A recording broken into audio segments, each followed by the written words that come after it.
আমার স্বামীর ছোট ভাই ও আমার দেবর, ওর নাম রাজীব, আমার সামনে হাঁটু গেটে বসে তার হৃদয় উন্মুক্ত করল। বলল, সঞ্জনা, তোমাকে প্রথম দেখা থেকেই ভালোবেসে ফেলেছি।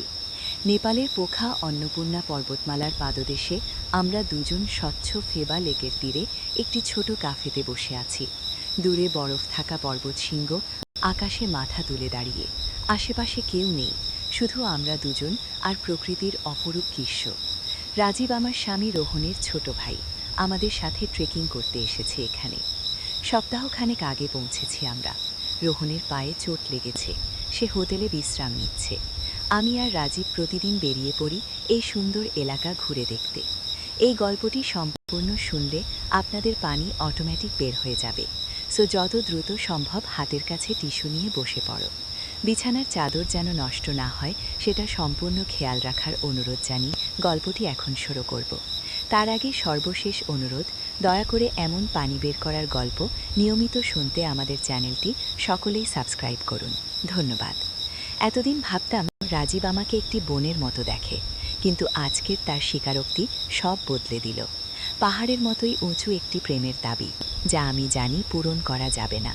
আমি স্তব্ধ হয়ে গেলাম, তার চোখের দিকে তাকালাম। রাজীবের চোখে অপেক্ষা আর আশা, কোনো না কোনো উত্তরের জন্য। কি বলবো? এক মুহূর্ত আমার হৃদয় থমকে গেল। কফির কাপে চুমুক দিয়ে ধীরে ধীরে নিজেকে সামলালাম। বাইরে তাকালাম, লেকের নীল জল আমার মনের মতোই উদ্বেলিত। রাজীব, তুমি জানো আমি রোহনকে কতটা ভালোবাসি? আমাদের বিয়ে হয়েছে 4 বছর। আমি কথা শেষ করার আগেই রাজীব আমার হাত চেপে ধরল। আমি জানি সঞ্জনা, জানি, কিন্তু কি করব? নিজেকে আর ধরে রাখতে পারছিলাম না। আমি শুধু চাই তুমি তুমি জানো এতদিন ধরে আমার মনে কি ছিল গো। তার চোখে পানি। আমি বুঝতে পারছি তার ভেতরের যন্ত্রণা। আমিও কি করব বুঝে উঠতে পারছি না। রাজীব হঠাৎ করে উঠে দাঁড়ালো। সঞ্জনা, এক জায়গায় নিয়ে যাব তোমাকে। একটা ছোট্ট গুহা আছে লেকের ওপারে। স্থানীয় একজন গাইড বলেছিল খুব সুন্দর একটা জায়গা, সেখানে গেলে নাকি সব দুঃখ মিলিয়ে যায়। আমি দ্বিধায় পড়লাম। রোহন হোটেলে একা আর আমি তার ভাইয়ের সাথে। কিন্তু রাজীবের মুখে এমন অনুরোধ আর সেই মুহূর্তে নিজেরও মনের জট খোলার একটা আকাঙ্ক্ষা, আমি মাথা নেড়ে সম্মতি দিলাম। আমরা হাঁটতে শুরু করলাম ফেবা লেকের তীর ধরে। লেকের একপাশে একটা ছোট্ট নৌকা ছিল পর্যটকদের জন্য ভাড়া দেয়া। রাজীব নৌকাটা ভাড়া নিল। আমরা দুজন নৌকায় উঠে পড়লাম। সে নৌকা চালানো শুরু করলো আর আমি চুপ করে বসে রইলাম। সামনে বিশাল পাহাড়ের ছায়ায় নীল জল যেন ডুবে রয়েছে। কাছাকাছি এসে দেখলাম পাহাড়ের গায়ে একটা ছোট্ট ফাটল। এটাই সেই গুহার প্রবেশদ্বার। আমরা নৌকা থেকে নামলাম। রাজীব হাত বাড়িয়ে আমাকে সাহায্য করল। আমি ভিজে গেলে সে আমার হাত ধরে টেনে তুলল। তার ছোঁয়ায় আমার শরীর শিউরে উঠল। এই পরিস্থিতি থেকে বেরিয়ে আসতে হবে, ভাবলাম মনে মনে। গুহার মুখে এসে থামলাম। অন্ধকার। রাজীব পকেট থেকে একটা ফ্ল্যাশলাইট বের করল। তুমি ভয় পাচ্ছ? সে জিজ্ঞেস করল। না, চলো দেখি ভেতরে কি আছে, বললাম আমি। ভেতরে পা রাখতেই আশ্চর্য হয়ে গেলাম। ঠান্ডা হাওয়া আর মনে হচ্ছে যেন কেউ ফিসফিস করে কথা বলছে। শুনতে পাচ্ছ? জিজ্ঞেস করলাম। রাজীব মাথা নাড়ল। হ্যাঁ, এটাই এই গুহার রহস্য। স্থানীয়রা বলে এই গুহায় আত্মারা কথা বলে। তোমার মনের কথা শুনতে পাচ্ছ? উত্তর দেয়া আগু। আমি এসব বিশ্বাস করি না, বললাম আমি। সঞ্জনা, এখানে এমন অনেক কিছু আছে যা বিশ্বাসের বাইরে। চলো আরও ভেতরে যাই, আমি তোমার সাথেই আছি। গু। আমরা আরও ভেতরে এগোতে লাগলাম। গুহার দেয়ালে অদ্ভুত চিত্র, যেন প্রাচীন কোনো সভ্যতার ছাপ। ফ্ল্যাশলাইটের আলো ফেলে দেখছি আঁকাবাঁকা পথ আর মাঝে মাঝে ছোট ছোট রোদ। হঠাৎ আমার পা পিছলে গেল। চিৎকার করে উঠলাম। রাজীব দ্রুত আমার হাত ধরল, কিন্তু আমরা দুজনেই একটা ঢালু পথে গড়িয়ে পড়তে লাগলাম। ফ্ল্যাশলাইট হাত থেকে পড়ে গেল। চারদিক অন্ধকার। সঞ্জনা, তুমি ঠিক আছো? রাজীবের উদ্বিগ্ন কণ্ঠ। হ্যাঁ, লেগেছে, কিন্তু ভয়ঙ্কর কিছু না, গিয়ে আমি জবাব দিলাম। রাজীব আবার ফ্ল্যাশলাইট খুঁজে পেল। আলো ফেলতেই আমরা দেখলাম আমরা একটা বড় হোলের মতো জায়গায় এসে পড়েছি, এবং সেখানে বিস্ময়করভাবে একটা প্রাচীন মন্দিরের ধ্বংসাবশেষ। এটা কি? বিস্ময় আমার মুখ দিয়ে বেরিয়ে এলো। রাজীব আমার মতোই বিস্মিত। জানি না, গাইড এসব কিছু বলেনি। কি? মন্দিরের ভেতরে প্রবেশ করলাম। সেখানে একটা বেদির মতো কিছু একটা, আর তার ওপর একটা ছোট পাথরের বাক্স। পাথরের গায়ে খোদাই করা অদ্ভুত লেখা, কোনো প্রাচীন ভাষা। রাজীব সেই বাক্সটা হাতে তুলে নিল। খুব ভারী নয়। ও খুলি দেখো, আমি বললাম। কৌতূহলে আমার ভয় চলে গেছে। বাক্সটা খোলার চেষ্টা করল রাজীব, কিন্তু খুলছে না। লক করা আছে মনে হয়। হঠাৎ গুহার ভেতর থেকে একটা শব্দ এলো, যেন কেউ হাঁটছে। আমরা চমকে উঠলাম। কে ওখানে? রাজীব চিৎকার করে জিজ্ঞেস করল। কোনো উত্তর এলো না, কিন্তু আবার সেই শব্দ, এবার আরও স্পষ্ট, আরও কাছে। রাজীব, চলো এখান থেকে বেরিয়ে যাই। আমি ভয়ে তার হাত ধরে টানলাম। না সঞ্জনা, আমি জানতে চাই এটা কি, আর এই বাক্সটা। রাজীব এখনও বাক্সটা খোলার চেষ্টা করছে। তখনই আমরা দেখলাম অন্ধকার থেকে একটা ছায়ামূর্তি বেরিয়ে আসছে। আমার বুক ধুকভুক করতে লাগলো। রাজীব আমাকে নিজের পেছনে রাখল। ফ্ল্যাশলাইটের আলো ফেললাম। দেখলাম একজন বৃদ্ধ লোক, সাদা লম্বা দাড়ি, পরনে প্রাচীন পোশাক। নমস্কার, সে বলল নেপালি ভাষায়। আমরা দুজনেই অবাক। একজন মানুষ এখানে, এই গুহার ভেতরে? আপনি কে? রাজীব জিজ্ঞেস করল। আমি এই মন্দিরের রক্ষক। তোমরা কিভাবে এখানে এলে? রাজীব সংক্ষেপে বলল কিভাবে আমরা গুহায় এসেছিলাম, তারপর পিছলে এখানে পড়ে গেছি। বৃদ্ধ লোকটি মাথা নাড়ল। 100 বছরে তোমরাই প্রথম এখানে এসেছ। এই মন্দিরের কথা কেউ জানে না। আমি অপেক্ষা করছিলাম যেদিন কেউ আসবে। আমি বিশ্বাস করতে পারছিলাম না। আপনি 100 বছর ধরে এখানে আছেন? বৃদ্ধ হাসল। সময় এখানে ভিন্নভাবে চলে। আমি এখানে আছি যতদিন মনে আছে। কি? আর এই বাক্সটা? রাজীব জিজ্ঞেস করল, হাতে ধরা পাথরের বাক্সটা দেখিয়ে। বৃদ্ধের চোখ চকচক করে উঠল। সেটা খুব মূল্যবান জিনিস। এটা খোলার একটাই উপায় আছে। কি সেই উপায়? আমি জিজ্ঞেস করলাম। তোমাদের মনের গভীরে যা লুকিয়ে আছে তা স্বীকার করতে হবে। সত্যি কথা বলতে হবে, নিজের কাছে, একে অপরের কাছে। গিয়ে রাজীব আর আমি পরস্পরের দিকে তাকালাম। আমার মনে পড়ল মাত্র কয়েক ঘন্টা আগে সে আমাকে তার হৃদয়ের কথা বলেছে। আর আমি কি সত্যি করে জবাব দিয়েছি, নাকি পালিয়েছি? রাজীব শুরু করল। আমি সঞ্জনাকে ভালোবাসি, এটা সত্যি। কিন্তু আমি জানি এটা অন্যায়। রোহন আমার ভাই, আর সঞ্জনা তার স্ত্রী। আমি নিজের ভালোবাসা চেপে রেখেছি 4 বছর, কিন্তু আজ বলে ফেলেছি। উচ্ছে এবার আমার দিকে তাকালো। আর তুমি? তোমার মনের সত্য কি? আমি নিজের ভেতরে তাকালাম। সত্যিই কি আমি রাজীবকে কোনো সময় ভিন্নভাবে দেখেছি? রোহনের প্রতি আমার ভালোবাসা অটুট, কিন্তু রাজীব তার সাথে এই কদিন একসাথে থাকা, হাঁটা, কথা বলা, সব ভেবে দেখলাম আমি রোহনকে ভালোবাসি, এটা সত্য। কিন্তু উফ, আমি থামলাম, কারণ আমার মনে সংশয় ছিল। কিন্তু বৃদ্ধ আগ্রহ নিয়ে জিজ্ঞেস করল, কিন্তু? আমি বুঝতে পেরেছি রাজীবের সাথে আমার একটা অদ্ভুত বন্ধন আছে। এটা ভালোবাসা নয়, কিন্তু অন্য কিছু।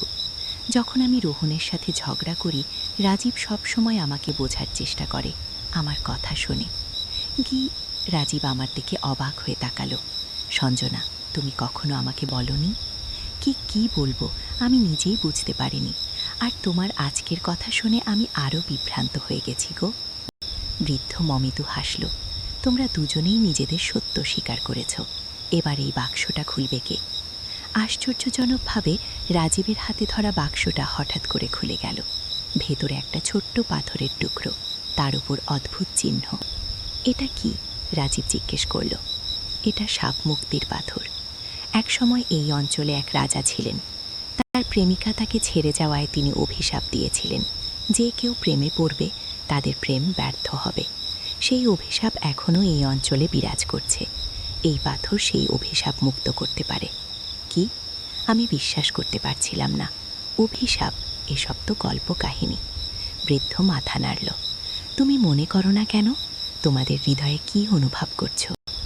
এই পাহাড়, এই জায়গা তোমাদের টেনে এনেছে, যেন তোমরা নিজেদের সত্য জানতে পারো। কি করতে হবে আমাদের? রাজীব জিজ্ঞেস করল। এই পাথরটি নিয়ে ভেবা লেকের তীরে যাও। সূর্যাস্তের সময় পাথরটি জলে ভাসিয়ে দাও। তারপর দেখবে তোমাদের হৃদয় মুক্ত হবে। আমি এখনও সন্দিহান, কিন্তু রাজীব পাথরটি নিজের পকেটে রাখল। আমরা চেষ্টা করব। ঊর্ধ্ব মাথা নাড়ল। এবার যাও, গুহা থেকে বেরোনোর পথ আমি দেখাবো গো। বৃদ্ধ আমাদের নিয়ে গেল একটা ভিন্ন পথে, যেটা আমরা আসার সময় দেখিনি। সেই পথ ধরে আমরা সহজেই গুহার বাইরে এসে পড়লাম। কিন্তু বাইরে এসে দেখি বৃদ্ধ আমাদের সাথে নেই। কোথায় গেলেন উনি? আমি অবাক হয়ে চারদিকে তাকালাম। রাজীব মাথা নাড়ল। জানি না। যাই হোক, এখন সূর্যাস্তের আর ঘণ্টাখানিক বাকি। চলো ফেবা লেকে যাই। আমরা আবার নৌকায় উঠে লেকের অন্য পারে ফিরে এলাম। কিন্তু হোটেলে ফেরার আগে রাজীব পাথরটি বের করল। তুমি কি সত্যি এটা জলে ভাসাতে চাও? আমি ভাবছিলাম। তুমি কি বিশ্বাস করো অভিশাপের কথা? না জানি, কিন্তু আজ যা ঘটেছে তা বিশ্বাস করার মতোই। রাজীব বলল, আমি জানি না অভিশাপ আছে কিনা, কিন্তু আমি জানি যা ঘটেছে তা আমাদের মধ্যে স্পষ্টতা এনেছে। আমরা সত্য জেনেছি। আমি বললাম। সূর্য অস্ত যাচ্ছে। আমরা দুজন পাশাপাশি দাঁড়িয়ে। রাজীব পাথরটি হাতে নিয়ে আমার দিকে তাকালো। কি করব? পাথরটা জলে ভাসিয়ে দাও, দেখি কি হয়। কি? আমি বললাম। রাজীব পাথরটি জলে ছুঁড়ে ফেলল। পাথরটি একবার ডুবে গেল, তারপর আবার ভেসে উঠল। আশ্চর্যের বিষয়, পাথরটি জলের উপরে ভেসে থাকল আর ধীরে ধীরে গোলাকার ঘুরতে লাগল। জল থেকে একটা অদ্ভুত আলো বেরোতে শুরু করল, যেন সব জল আলোকিত হয়ে উঠল। সেই আলো বাড়তে বাড়তে আমাদেরও গ্রাস করে ফেলল। আমি রাজীবের হাত ধরে নিলাম। একটা অদ্ভুত অনুভূতি, যেন শরীরের ভেতর কিছু একটা বদলে যাচ্ছে। কয়েক মুহূর্ত পর আলো মিলিয়ে গেল। আমি আর রাজীব দুজনেই অবাক। আমার ভেতরে কিছু একটা বদলে গেছে, যেন কোনো বোঝা নেমে গেছে। রাজীব, তুমি কি অনুভব করছো? আমি জিজ্ঞেস করলাম। রাজীব থামল। আমি এখন বুঝতে পারছি আমার তোমার প্রতি অনুভূতি কেন এত প্রবল ছিল। আসলে আমি তোমাকে ভালোবাসিনি, আমি ভালোবেসেছিলাম তোমার মধ্যে থাকা সেই বোনের মতো ভালোবাসা, যা আমার জীবনে কখনো ছিল না। আমাদের মা চলে যাওয়ার পর আমার জীবনে কোনো নারীর স্নেহ ছিল না। আগে আমি অবাক হয়ে তার কথা শুনছিলাম। আমিও অনুভব করছি রাজীবের প্রতি আমার আকর্ষণ ছিল না প্রেম, বরং সেই সাহচর্য যা আমার নিজের ভাইয়ের সাথে ছিল, যাকে আমি হারিয়েছিলাম অনেক বছর আগে। রাজীব, আমিও একই অনুভব করছি। আমরা দুজনেই ভুল বুঝেছিলাম। রাজীব হাসল। সেই বৃদ্ধ ঠিকই বলেছিলেন, আমরা অভিশাপ থেকে মুক্ত হয়েছি। গিয়ে আমরা দুজনেই মুক্ত মনে হাসলাম। আর সেই পবিত্র মুহূর্তে আমরা এক নতুন সম্পর্কের জন্ম দিলাম, একটা সত্যিকারের ভাই বোনের সম্পর্ক। চলো রোহনের কাছে যাই। আমার মনে হচ্ছে তার সাথে আমাদের সম্পর্কে কিছু নতুন আবিষ্কার করতে পারবো। আমি বললাম। আমরা হোটেলে ফিরে এলাম। রোহন বিছানায় শুয়েছিল, টিভিতে কিছু একটা দেখছিল। আমাদের দেখে উঠে বসল। কোথায় ছিলে তোমরা এতক্ষণ? আমি চিন্তা করছিলাম। কি রোহন? জিজ্ঞেস করল। রাজীব আর আমি পরস্পরের দিকে তাকালাম। কি করে বলবো সব কথা? দাদা, আমরা একটা অদ্ভুত অভিজ্ঞতা থেকে ফিরছি, রাজীব শুরু করল। আমরা দুজনে মিলে রোহনকে সব বললাম, গুহা, বিধু, পাথর, সব কিছু। কিন্তু রাজীবের আমার প্রতি ভালোবাসার অংশটা আমরা অন্যভাবে বললাম আমাদের মধ্যে একটা মিথ্যা আকর্ষণ তৈরি হয়েছিল সেই অভিশাপের কারণে, যা এখন চলে গেছে। রোহন হাসল। তোমরা দুজন রূপকথা বানিয়ে আমাকে বিশ্বাস করাতে চাইছ? না রোহন, এটা সত্যি, আমি জোর দিয়ে বললাম। রোহন সন্দেহ ভরে মাথা নাড়ল। আচ্ছা, আমি ভাবছিলাম আমাদের ট্রেকিং প্ল্যান একটু বদলালে কেমন হয়? আমার পা এখন ভালো আছে, কাল থেকে আমিও তোমাদের সাথে যাব। কিন্তু আমি মনে করি আমাদের অন্নপূর্ণা বেস ক্যাম্প ট্রেকটা বাতিল করে অন্য জায়গায় যাওয়া উচিত। কোথায়? রাজীব জিজ্ঞেস করল। মুস্তাং? আরও উত্তরে। আমি শুনেছি সেখানে আরও অদ্ভুত জায়গা আছে। কি? আমরা দুজনেই সম্মত হলাম, কিন্তু আমার মনে একটা অজানা আশঙ্কা ছিল। পরের দিন সকাল আমরা একটা জিপ ভাড়া করে মুস্তাং যাওয়ার জন্য রওনা হলাম। রাস্তা ছিল দুর্গম, পাহাড়ি, আঁকাবাঁকা। কয়েক ঘন্টা ড্রাইভ করার পর আমরা পৌঁছালাম জমসম শহরে, মুস্তাং জেলার গেটওয়ে। সেখান থেকে আমরা আরও উত্তরে যাব কাকবেনি গ্রামে। জমসমে একটা সুন্দর হোটেলে উঠলাম। রুম আলাদা আলাদা নিলাম 3 জন। রাতে ডিনারের সময় হোটেলের ম্যানেজার বললেন, আপনারা কাকবেনি যাবেন, সেখানে একটা বিখ্যাত মন্দির আছে, মুক্তিনাথ মন্দির, আপনাদের দেখতে হবে। কি? অবশ্যই দেখব। কি? রোহন বলল। সেই রাতে আমি একটা অদ্ভুত স্বপ্ন দেখলাম। স্বপ্নে দেখলাম সেই বৃদ্ধ আমাকে বলছেন, তোমরা অভিশাপ থেকে মুক্ত হয়েছ, কিন্তু এর মূল্য চোকাতে হবে। মুক্তিনাথ মন্দিরে যাও, সেখানে তোমাদের পথ দেখানো হবে। পরদিন সকালে আমি রোহন আর রাজীবকে স্বপ্নের কথা বললাম। আবার সেই বৃদ্ধ? রোহন সন্দেহ ভরে জিজ্ঞেস করল। রাজীব কিন্তু আমার কথা মন দিয়ে শুনল। মুক্তিনাথ মন্দিরে অবশ্যই যাব আমরা। সেদিনই আমরা কাকবেনি চলে গেলাম। সেখান থেকে মুক্তিনাথ মন্দির আরও উপরে, 300 মিটার উচ্চতায়। ঘোড়া ভাড়া করে আমরা উঠতে শুরু করলাম। চারদিকে অপরূপ দৃশ্য, হিমালয়ের বরফ থাকা চূড়া আর নিচে গভীর উপত্যকা। মন্দিরে পৌঁছালাম দুপুরের কিছু পরে। একটা ছোট মন্দির, কিন্তু এর আধ্যাত্মিক গুরুত্ব অনেক। হিন্দু আর বৌদ্ধ উভয় ধর্মের লোকেরা এখানে আসেন। মন্দিরের ভেতরে প্রবেশ করলাম। অদ্ভুত শান্তি অনুভব করলাম, কিন্তু আমার খুঁজে পাওয়া লাগলো কিছু একটা স্বপ্নের বৃদ্ধের কথা মতো। হঠাৎ মন্দিরের ভেতর একজন, তোমাদের পথ দেখাবে গো। আমরা তিনজন পরস্পরের দিকে তাকালাম। আমরা বুঝতে পারছিলাম আমাদের মধ্যে যে বন্ধন তা এতদিন ধরে পরীক্ষিত হয়েছে এবং এখন তা আরও মজবুত হয়েছে। সেই রাতে আমরা তিনজন মুক্তিনাথ মন্দিরের বাইরে বসে আকাশের তারা দেখছিলাম। অন্নপূর্ণা পর্বতমালার চূড়া চাঁদের আলো ঝলমল করছিল। আমি এখনও বিশ্বাস করি না এত কিছু ঘটে গেল মাত্র কয়েকদিনে। আমি বললাম, রোহন আমার হাত ধরল। এসব সত্যি হোক বা না হোক, আমরা তিনজন আরও কাছাকাছি এসেছি। ও রাজীব মাথা নাড়ল। হ্যাঁ দাদা, আমরা এখন আরও ভালোভাবে জানি আমরা কি চাই। ও মুক্তিনাথের শান্ত বাতাসে আমরা তিনজন বসে রইলাম, আমাদের হৃদয়ে নতুন এক উপলব্ধি নিয়ে, আর সামনে অনেক নতুন অভিজ্ঞতার প্রতীক্ষায়। 3 সপ্তাহ পরে কলকাতায় ফেরার পর আমি রোহনকে জিজ্ঞেস করলাম, তুমি কি সত্যিই বিশ্বাস করো আমরা অভিশাপ থেকে মুক্তি পেয়েছি? রোহন হাসল। আমি এখন অন্য এক অভিশাপে আছি, তোমাকে আমার জীবনে পাওয়ার অভিশাপ, যা থেকে আমি কখনো মুক্তি চাই না। গিয়ে আমি হাসলাম, আর সেই ছোট্ট পাথরের টুকরো যা এখনও আমার কাছে আছে তা আমার কাছে মূল্যবান হয়ে উঠল, যেন সেটা আমাদের ভালোবাসার প্রতীক। রাজীব সে বেঙ্গালুরুতে চলে গেল নতুন চাকরি নিয়ে, কিন্তু এখন আমাদের মধ্যে একটা নতুন বন্ধন, এক ভাই বোনের সম্পর্ক। আমার মনে হয় সত্যিই সেই অভিশাপ ছিল, আর আমরা তা থেকে মুক্তি পেয়েছি। কিন্তু কে জানে, হয়তো এটা ছিল শুধুই একটা অদ্ভুত অভিজ্ঞতা নেপালের পাহাড়ে, যেখানে আমরা নিজেদের মুখোমুখি হয়েছিলাম আর জেনেছিলাম আমাদের হৃদয়ে কি আছে। যাই হোক, এখন যখনই আমরা তিনজন একসাথে বসি, আমাদের চোখে এক অদ্ভুত আলো জ্বলে, আর